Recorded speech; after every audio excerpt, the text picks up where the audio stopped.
समस्तीपुर जिला के अंतर्गत उजियारपुर ब्लॉक के एक मालती गांव, जहां पर एक टेक्निकल कॉलेज है, बुद्धा प्राइवेट आईटीआई कॉलेज। मैं आज मिलते हूं उनके संस्थापक से और जानने का प्रयास करता हूं कि कब ये संस्था खोले, मन में कैसा विचार आया टेक्निकल की दुनिया में जाने में। उससे पहले मैं इनसे जानने का प्रयास करता हूं कि ये जीवन में अब तक क्या क्या किए और किस आशा उम्मीद के साथ ये आईटीआई कॉलेज खोले। सर, सबसे पहले आपको ग्लोबल टीवी 50 में स्वागत है। जी धन्यवाद। सर, ये आईटीआई कॉलेज के बारे में आप हमें विस्तार से बताएं कि आप आईटीआई कॉलेज की स्थापना के बारे में कब सोचे। देखिए, मेरा नाम विश्वनाथ प्रसाद, मैं पूर्व में हरिदीश नारायण उच्च विद्यालय बेलारी में प्रधानाध्यापक के पद पर कार्यरत था। 2014 के जनवरी में मैं अवकाश ग्रहण किया और इसके पूर्व में ही मेरी मन में ये बात थी कि अवकाश ग्रहण करने के बाद मैं कैसे अपना समय बिताऊंगा और जो मेरा एक दायित्व है समाज के बच्चों का भविष्य उज्जवल हो। तो इसी सोच के साथ ये मैं बुद्धा प्राइवेट आईटीआई मालती की स्थापना की, जिसकी स्वीकृति वो सितंबर 2014 को मिली। हमारे यहाँ दो ट्रेड हैं, इलेक्ट्रीशियन और ये फीटर। शुरुआत में तो केवल दोनों ट्रेड में वो 80 छात्रों का प्रति वर्ष नामांकन होता था। उसके बाद संख्या बढ़ करके 120 हो गई है, जिसमें 80 बच्चे हमारे यहाँ इलेक्ट्रीशियन के हैं और 40 बच्चे फीटर के बच्चे हमारे यहाँ हैं। और विशेष रूप से आप अपने कॉलेज में बच्चों को कौन कौन सी सुविधा देते हैं? देखिए, तो जो सामान्य बात है बच्चों की पढ़ाई के लिए, तो प्रैक्टिकल और थियरी जो क्लासेस चलते ही हैं।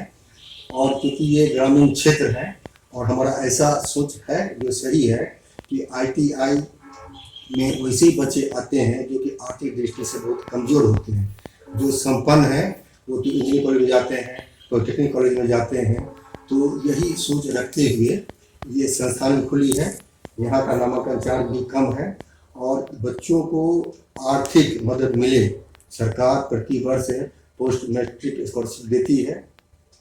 तो मैं बच्चों को प्रेरित करता हूँ और अधिक से अधिक बच्चे से ये स्कॉलरशिप का फॉर्म भरवाता हूँ। और मेरे यहाँ जो बच्चे फॉर्म भरते हैं उसमें 98% बच्चों को गारंटी है, छात्रवृत्ति मिलती ही है। बाकी रह गया 2%, तो कोई टेक्निकल गलती हो जाती है। जैसे कुछ बच्चे गलती के कारण वो अपना इनकम सर्टिफिकेट दे देते हैं, तो उनको छात्रवृत्ति नहीं मिल पाती है और उसका भी सुधार गवर्नमेंट के द्वारा की जाती है।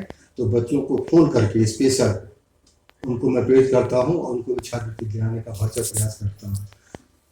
आपके कॉलेज में कुल कितने शिक्षक अभी जो है अपना समय देते हैं क्लास करवाने? हमारे यहाँ इलेक्ट्रीशियन में अभी वर्तमान में 6 टीचर हैं और फीटर में 5 शिक्षक हमारे यहाँ हैं। तो क्या लगता है कि आप जो आईटीआई कॉलेज खोले, तो क्या लग रहा है कि आपका योगदान बिहार में या बिहार के बाहर हम कहें या भारत में कितना प्रतिशत आप दे पा रहे हैं?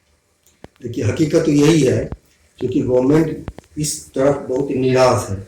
वो संस्थान तो खुल जाती है टेक्निकल, लेकिन बच्चे उसमें रोजगार प्राप्त करें तो इस तरफ से सरकार उतना ध्यान नहीं दे पाती। उदाहरण के लिए, पहले छात्रों के मन में ये बात थी कि हम आईटीआई करेंगे तो रेलवे में मुझको रोजगार मिल ही जाएगा, लेकिन विगत के वर्षों में ऐसी संभावना नहीं दिखाई पड़ती है।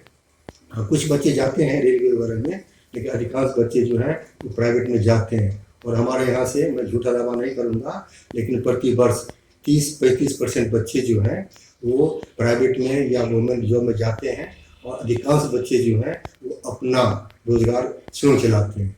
जैसे कोई लेथ मशीन दुकान खोल लिए, कोई बिजली का दुकान खोल लिए, पंखा इत्यादि ये सब बनाते हैं।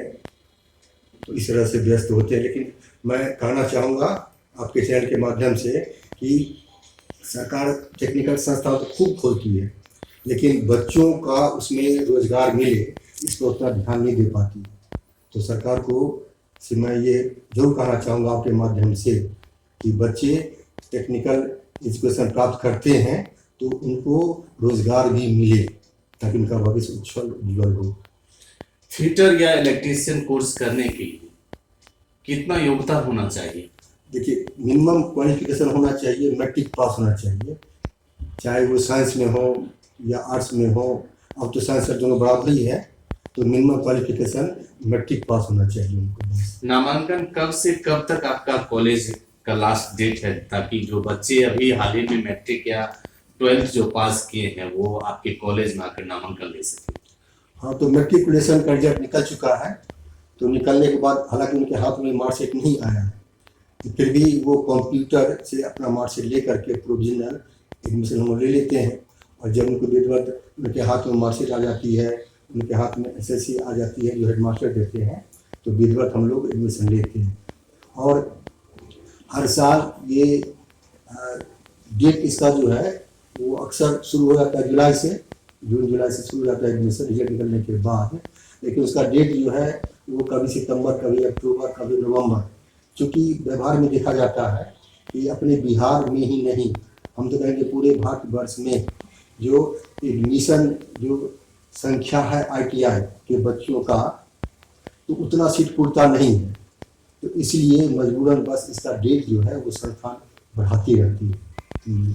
आपके कॉलेज के अंदर चूंकि आईटीआई टेक्निकल कोर्स है, तो थ्योरी के अलावे प्रैक्टिकल क्लास, खास करके चूंकि आईटीआई कॉलेज में मायने रखता है कि प्रैक्टिकल क्लास कितने देर होते हैं। बहुत सारे बच्चे सवाल हमसे कई बार किए भी हैं, तो हम आज आपके बीच हैं, तो हम जानने का प्रयास करते हैं ताकि जो हमारे चैनल को बच्चे देख रहे हैं उनको कम से कम ये ध्यान जाए आपके कॉलेज तरफ की प्रैक्टिकल क्लास कितने देर चल रही है। हाँ, तो निश्चित रूप से जो कि ये यहाँ तकनीकी शिक्षा दी जाती है, तो स्वाभाविक है कि सैद्धांतिक विषय के तुलना में जो व्यवहारिक पक्ष है उस पर ध्यान दिया जाए। तो हम लोगों के यहाँ वर्कशॉप है, उससे लोग टीचर भी हैं और उनको प्रैक्टिकल का ज्ञान दिया जाता है। लेकिन मैं उसको कहने में संकोच नहीं हो रहा है कि जितना हम लोग कोशिश करते हैं कि बच्चे आएँ, संस्थान से जुड़ें और वो प्रैक्टिकल और थियरी का भी ज्ञान लें, तो यहाँ पर थोड़ी कमजोरी है बच्चों में। क्योंकि उनके मन में भी ये बात आती रहती है कि आईटीआई कर लेंगे तो जितना हमको फ़ायदा होना चाहिए उतना फ़ायदा नहीं मिलेगा। क्योंकि वो आसपास में देखते हैं कि हमारे पहले के जो हमारे साथी हैं या उनके बड़े भाई हैं या समाज के बच्चे हैं, वो तो आईटीआई कर लिए, लेकिन करने के बाद वो अभी बेरोजगार है। इस वजह से छात्रों के मन में कुछ निराशा इस तरफ है। वो परीक्षा देते हैं, इसमें कोई संदेह नहीं है, लेकिन जितना सुविधा संस्था देना चाहती है वो बच्चे ले नहीं पाते। आखिरी क्वेश्चन आपसे, चूंकि समस्तीपुर जिला के आप हैं और समस्तीपुर जिला के अंतर्गत ही आपका ये कॉलेज है, तो समस्तीपुर के उन अभिभावकों के लिए जो शायद मध्यम वर्ग फैमिली से आते हैं, उनका बच्चा आईटीआई करना चाहता है, वैसे लोगों के आप अपने कॉलेज की तरफ से उन बच्चों को क्या कहना चाहेंगे? मैं अभिभावक तो ये कहेंगे कि वो नामांकन जरूर करा देते हैं बच्चों का संस्थान में, लेकिन बहुत मुश्किल से 2-4% गार्जियन ही आते हैं हमारे संस्थान में मिलने के लिए या बच्चों की कोई समस्या उनको पूछने के लिए। तो ध्यान उनको देना चाहिए, उनको प्रेरित करना चाहिए कि निश्चित रूप से वो संस्थान पर आगे, बिना आए हुए वो कैसे ज्ञान प्राप्त करेंगे। तो अभिभावक क्या भाई यहाँ पे ड्यूटी बनता है, तो वो आकर के हमारे संस्थान में देखें, हमको भी सलाह दें कि क्या कमी है, अपने बच्चों को प्रेरित करें कि संस्थान में जाओ, कोई अगर समस्या होती है तो आकर हमसे मिले। मुझको बहुत दुख होता है कि मैं इतना लंबा चौड़ा पूंजी लगा करके संस्थान खोला हूँ ताकि समाज के बच्चों को लाभ मिले, लेकिन बहुत दुख होता है कि बच्चे उसे लाभान्वित नहीं हो पाते हैं। और यहाँ पर मैं बच्चों को भी दोष नहीं दूंगा, मैं उनके अभिभावक को दोष दूंगा। सीधी बात है कि बच्चे हमारे यहाँ से लेते हैं, सर्टिफिकेट लेते हैं और वो रोजगार उनको प्राप्त होता है तो स्वतः वो प्रेरित होंगे देख करके और बच्चे भी आएंगे। तो यहाँ पर मैं पुनः सरकार से आग्रह करना चाहता हूँ कि आईटीआई के जो बच्चे पास आउट होते हैं उनका रोजगार कैसे हो, इस पर वो ध्यान दें।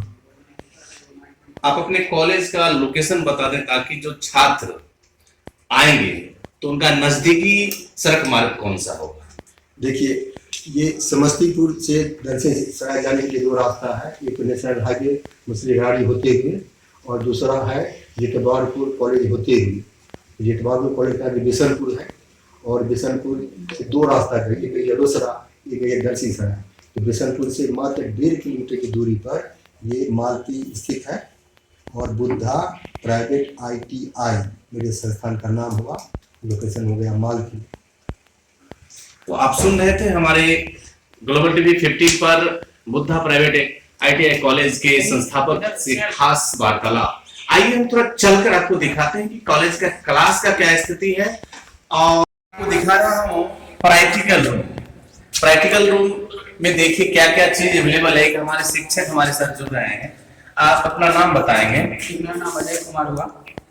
अजय सर, आप बताएंगे कि ये क्या है और इससे बच्चों को क्या चीज आप सिखाते हैं? जी, ये पैनल हुआ, स्विच पैनल बोर्ड इसको बोलते हैं, जिसमें कुछ बल्ब्स लगा हुआ है। बच्चों को इस पर हम प्रैक्टिकल करवाते हैं, बताते हैं कि कोई भी जो बल्ब को स्विच किया जाता है या फिर उसको डेल्टा कनेक्शन किया जाता है या स्टार कनेक्शन किया जाता है, उसमें कैसे करना है वो बताते हैं इसमें।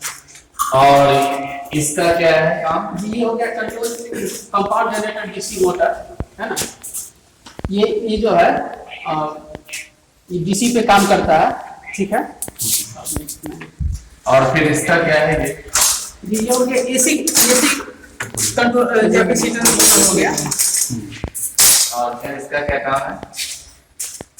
ये हो गया थायराइड कंट्रोल DC मोटर। इसका काम है ये ना? जी नहीं, ये इसका नाम है सर। अच्छा, नाम है। तो इसका काम क्या है? इसका काम जैसे ये जो है ना, क्या बोलते हैं, AC को जो है जनरेट करके, है ना, और ये DC में चेंज करता है। और फिर इसके बारे में आप बताइए। ये है थायराइड कंट्रोल DC मोटर। ये जो है ये ऑन ऑफ करने का स्विच हो गया, ठीक है। और ये मिनिमम मैक्सिमम करने का हो गया कंट्रोल स्विच, ठीक है। तो आप देख रहे थे कि ये प्रैक्टिकल रूम है जिसमें इलेक्ट्रिशियन के बच्चे को, ये है फीचर रूम का प्रैक्टिकल। फीचर कोर्स होता है ITI में, उसका एक प्रैक्टिकल रूम है। ये मशीन आप सीख सकते हैं, बच्चों को सिखाया जाता है कौन से पार्ट किस तरह से फिटिंग किया जाता है। ऐसे हमको लगता है ये जो है आप चूड़ी जो देखते हैं नट बोल्ट में बनाया जाता है, उसका ये मशीन है। इससे बच्चों को बताया जाता है कि नट में गुना कैसे होता है, उसी का ये है। और ये दूसरा मशीन से उसी का है। और ये जो देख रहे हैं छोटी छोटी बात बेंच वाइज रख के किया जाता है। और फिर आप देखते हैं जो चौराहे पर आपको दिखता होगा वेल्डिंग का, तो इसमें जो है ये ड्रिल मशीन का काम करता है। जैसे कोई पार्ट्स होगा लोहा का, उसमें ये छेद करने का काम करता है। ये दोनों मशीन सेम ही है और ये मोटर लगा हुआ है। और फिर ये सब सेम है। आइए और दिखाते हैं दूसरे रूम में क्या है, बारीकी से हम देखते हैं करते हैं। और ये ITI कॉलेज का ये चाहे तो कैंपस है, वो मंजिला इमारत भी है। और ये जितने देख रहे हैं ये सारे जो है प्रैक्टिकल रूम है। एक तरफ जो है इलेक्ट्रिशियन का था और दूसरी तरफ ये फीटर का है। फीटर का ये दूसरा देखिए, यहाँ पर ढेर सारे मशीन औजार रखे हुए हैं। ये जितने भी देख रहे हैं गांव में आप देखते होंगे राजमिस्त्री के पास आपको दिखाई देता होगा। और ये सब सारी सामग्री आप देख रहे हैं, ये सारी सामग्री फीटर वालों के लिए है। और उनको यहाँ पर आने के बाद हम कहें तो प्रैक्टिकल के लिए निश्चित होना ही चाहिए, क्योंकि जितना सुविधा हमने देखा इस कॉलेज के अंतर्गत वो सारी सुविधा यहाँ पर है। आने वाले बच्चों के लिए अच्छी खुशखबरी है कि इस बुद्धा प्राइवेट ITI कॉलेज में व्यवस्था काफी बेहतरीन है। फिलहाल जो है आप हम कह सकते हैं कि सत्र जो समाप्त हुआ है, जिसकी वजह से कॉलेज में भी विद्यार्थी नहीं दिखाई दे, लेकिन जैसे ही नामांकन नए सत्र का होगा विद्यार्थी यहाँ पर आएंगे और फिर मैं दूसरा वीडियो जब बनाऊंगा वो मैं बारीकी से दिखाऊंगा कौन से छात्र कौन कौन से डिपार्टमेंट, क्योंकि यहाँ पर दो तरह के सेक्टर चल रहे हैं, इलेक्ट्रिशियन और फिटर का, तो मैं दोनों का क्लास रूम दिखाऊंगा टीचर के साथ जिस वक्त